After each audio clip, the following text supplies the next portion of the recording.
അങ്ങനെ big boss ഹൗസിൽ നിന്നും അൻസിബ പുറത്തായിരിക്കുകയാണ്. ഹൗസിനുള്ളിൽ ഉള്ള സമയത്ത് തന്നെ പുറത്തു പോകാൻ ഏറെ ആഗ്രഹിച്ചിരുന്ന ഒരു വ്യക്തി തന്നെയാണ് അൻസിബ. വീക്കെൻഡ് എപ്പിസോഡുകളിൽ ലാലേട്ടൻ വരുന്ന സമയത്ത് തന്നെ അൻസിബ ഇത് തുറന്നു പറഞ്ഞിരുന്നു. ഏകദേശം 9 നോമിനേഷനുകളിൽ വന്നിട്ട് പോലും അൻസിബ ഇതുവരെ പിടിച്ചു നിന്നു. ഒട്ടും കരയാതെ തന്നെ ഏറെ സന്തോഷത്തോടു കൂടിയാണ് അൻസിബ ബിഗ് ബോസ് ഹൗസിന് പുറത്തേക്ക് പോയത്.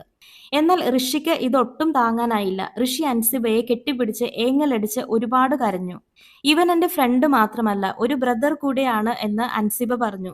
ഋഷി അവിടെ ഏറ്റവും അടുത്തതും എല്ലാ കാര്യങ്ങൾ ഷെയർ ചെയ്തിരുന്നതും അൻസിബയോടായിരുന്നല്ലോ. അതുകൊണ്ട് തന്നെ ഋഷിക്ക് അൻസിബയുടെ എവിക്ഷൻ താങ്ങാനാകുന്നതിലും അപ്പുറമായിരുന്നു. ഇനി അൻസിബ ഇല്ലാതെ ഋഷിയുടെ ഗെയിം എങ്ങനെയായിരിക്കുമെന്ന് കാണാൻ കാത്തിരിക്കുകയായിരിക്കും പ്രേക്ഷകർ. ഋഷിക്ക് മാത്രമല്ല, പ്രേക്ഷകരെയും ബിഗ് ബോസിന് അകത്ത് നിൽക്കുന്ന ഓരോ കണ്ടസ്റ്റൻസിനെയും ഞെട്ടിപ്പിക്കുന്ന എവിക്ഷൻ തന്നെയായിരുന്നു അൻസിബയുടേത്.